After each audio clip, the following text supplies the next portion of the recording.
it's important for us to understand what has been happening in our county. One of the mistakes that we noticed yesterday is the blaming game started immediately. Why did the kid have a knife? Why did the older kids go into a classroom that wasn't theirs? Why did the school not take action? Why did they not have police officers? And when we have experienced trauma, a lot of the time we forget how to think clearly. And this is why we jump into blame, blame, and more blame. And this is exactly what has been happening in the last 24 hours. The reality is this, that blaming will do absolutely nothing in this situation. We need to come together as a community and we need to recognize that this community lost a child because he lost his life. And we don't know if he was going to be a doctor or a lawyer or a teacher or a parent. The community has lost a second child who's now in custody. And again, we don't know if he was supposed to go directly to the university and be a doctor or lawyer or whatever it is that he was going to do. And the kids that were in the classroom and the kids that were in school. And as a community, we have experienced a certain level of trauma, sometimes secondary trauma, what we call vicarious trauma. Multiple families are suffering today. But what I also want our community to understand is that this is not something that came out of the blue. There have been many fights, not just in Santa Rosa City schools, but in the County of Sonoma schools on a regular basis for a period of time now. The research has been telling us for a while that a lot of these children are having difficulty with their mental health. We all, as adults, are having difficulty with our mental health as a result of the fires and COVID and whatever else that is happening in our lives. Líderes del Futuro Avanzando conducted a bit of research last fall as a result of our concern on the behavior of children. We conducted a survey which included the patient health questionnaire and 253 high school students in the city of Santa Rosa that included more than one district responded to the survey. And what they said was that, again, most of them, by the way, just to clarify, were Latinx because that's where our area of focus is, but some African American, white, and Asian Americans also participated. We asked these children whether or not they were having stomach pain and back pain and pain on their legs and so on and so forth, whether they were dealing with headaches, whether they were having trouble falling asleep, whether they were having chest pains and dizziness and so on and so forth. And a lot of students were saying that they have been bothered some or a lot by, again, stomach pain, back pain, pain in their legs and arms. They were feeling tired. They were having trouble sleeping. They've been having headaches. And a smaller number have been dealing with dizziness and chest pain, nausea, and constipation. And then we asked them in the last 2 weeks, right, how have they been feeling in regards to being worried or trouble, just relaxing and feeling anxiety, right? And the numbers are very, very high. The number of youth out of 253 that had been for several days in the last 2 weeks affected by feeling nervous was 100 out of 253. And a little bit more than 100 had been also affected more than half the days or nearly every day. We asked them if they have been dealing with anxiety attacks. 24% of them said that they had had an anxiety attack in the last 4 weeks. We also asked them if they were having, again, feeling depression, feeling anxiety, feeling like they couldn't concentrate, and the numbers are very, very high. You can go to my YouTube channel, Líderes del Futuro, and see that report. But then you have to ask yourself, well, at least they have somebody they can go and talk with. And so we asked them, do you feel comfortable asking your teachers for help if you're feeling down? 50.6% of them said no. Again, half of the kids said they don't feel comfortable going to their teachers. And so one can say, well, maybe they don't want to go to their teachers, but they obviously have access to counselors. Well, in many of the schools, we have 500 kids for every counselor. And in this situation, we ask them if they feel comfortable going to talk to a counselor when they're feeling down. 56.5% said no. And so we say, well, at least they can go to family. 30% of them said if they were feeling down, they wouldn't go to a family member. And so this takes us to inquire, do they have somebody out there that they could talk to if they were feeling down? Not the teacher, not the counselor, not the family. And what we find is that 90% of them said they do have somebody. But what we also know is they go to their friends or people online that they may or may not know, or people they perceive as friends.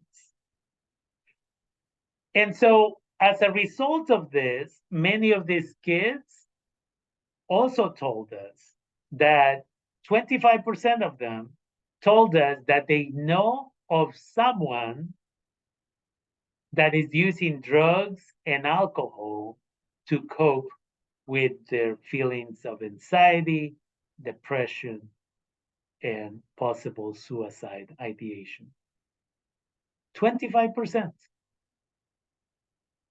Right? It's important for us to understand the level of pain that our kids are going through. And it's not just COVID, and it's not just the fires, but it's domestic violence, is child abuse, is sexual abuse. We know the latest research just came out that says that a lot of the kids, right, that were abused, specifically sexually, it happened at home during COVID. So if they don't trust the school, if they don't trust their friends, they're going to go medicate. And some of the people who have access to alcohol, drugs, and who will pretend to be friends are often in gangs. I teach a whole class at Santa Rosa Junior College about gang affiliation, gang participation. And one of the things that we know is those who go look for love, affection, and respect and support outside the home, many of them fall victims and become gang affiliated. And a lot of these individuals are kids who are in special ed classes, recent migrants who don't know anybody, and so they will be recruited among lies that say, hey, you don't know anybody, come hang out with us. And those who feel rejected by society. It's important that we also, again, understand one thing. The police chief of Santa Rosa went up there and used this tragedy yesterday during the comments that he made at the press conference. And he hinted that if only we had police resource officers in the high schools, this could have been avoided. There's a lot of members of the community who are upset about the chief doing this and using this tragedy for that. The reason we don't have resource officers is because a lot of individuals, especially people of color and low income individuals, had been taken advantage, their civil rights had been violated, and many of them ended up arrested, and many of them ended up being kicked out of their schools when resource officers were there. And if you want to take the time, you can go and look at the research that tells us that what we don't need are police officers.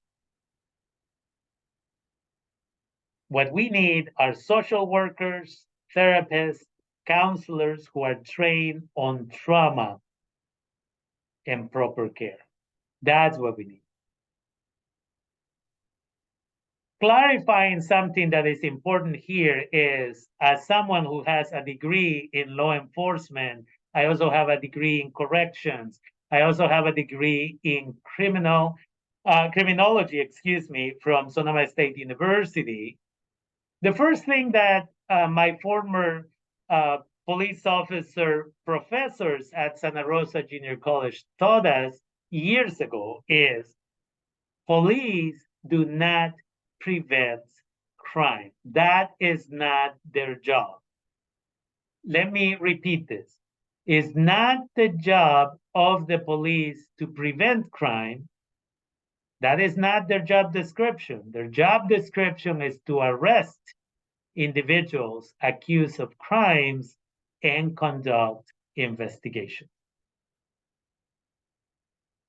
What happened, based on what we know from the tragedy yesterday in Montgomery, unless this police officer was going to be superhuman and fly right across campus, this, that, and the other, this wouldn't have been prevented that way.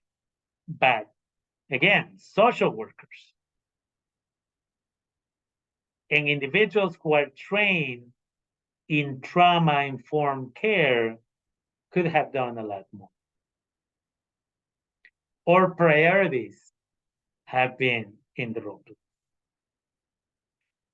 And my intention here is not to point a finger, which is what a lot of people have been doing. Well, again, it was not enough police officers there. It was, the school did this. It was, what was the kid with the knife doing there? Why were the two kids coming into a classroom to pick a fight with a kid, right? Everybody's wanting to blame somebody, and that's part of our pain. That's what we do. This is how we respond, right? But the reality is there's plenty of blame to go around. But blaming people is not going to solve this. If we want to prevent this, as parents and legal guardians, we need to get involved. Communication is key. Checking in with our children for at least 10 minutes every day. How was school? What did you learn? And not accept simple, and I don't know, or it was boring. Well, educate me. Sitting down around the table and having a discussion and watching your children do their homework. Taking your children out to the park and creating that healthy relationship. Being able to take these children over to visit colleges and universities. Asking your children what they want to study and not allowing to just say, I don't know. Well, let's go look at resources. We have a wonderful college locally. Let's go look at the college. They have classes on how to support you with that. Next weekend, we're going to go visit a university, and a month from now, another university. That's what we need to do. When our children were born, many of us look at that child and fell in love, and we promised ourselves that we would go as far as giving our own lives for those children. But over time, as our children became more independent, we basically gave up on that promise. And many of us are doing the minimum and sometimes even less.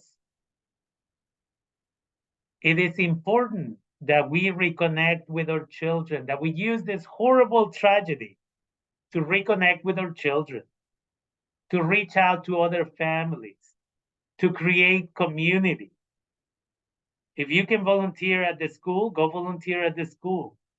To advocate for, again, therapeutic services, social workers, and other employees who are trained on how to do restorative justice and that type of work.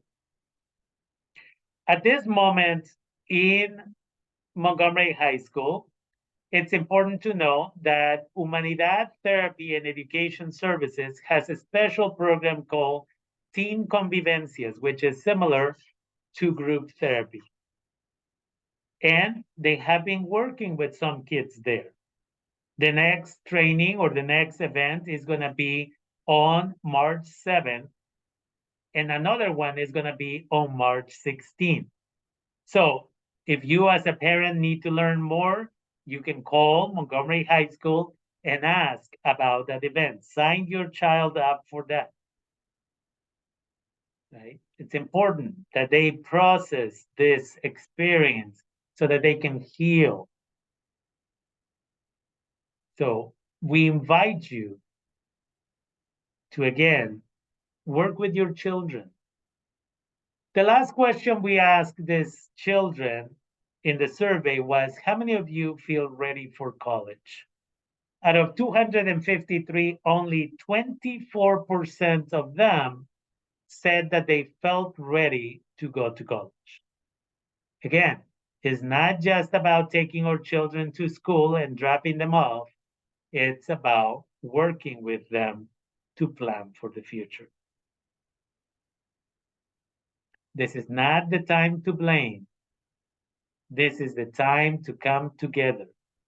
This is the time to collaborate. This is the time to volunteer. In my class, by the end of the semester, my students have to write an essay that, among other things, comes up with solutions. I invite you all to think about this. I invite you all to, again, process your own feelings about this. Michel Foucault, one of the greatest philosophers, says, before you point a finger at somebody else, look within yourself. Make sure that you do not carry bias. And then you can go and question those in power. It is our duty to do so, but first we need to process our feelings and our thoughts. Otherwise, we're just blaming without even understanding what's happened. I invite our community to do this work. I invite this community to, again, make the right decisions for our children. It is essential that we take this opportunity because we do not want a repetition of it. But again, it's not just students in Santa Rosa City schools, but students in middle schools and in elementary schools and in high schools all throughout the county and the country that are having arguments, fights, and just acting out. But the reality is people are not asking what is wrong and how can I support you? And we have not properly taught our children how to raise their hand and ask for support.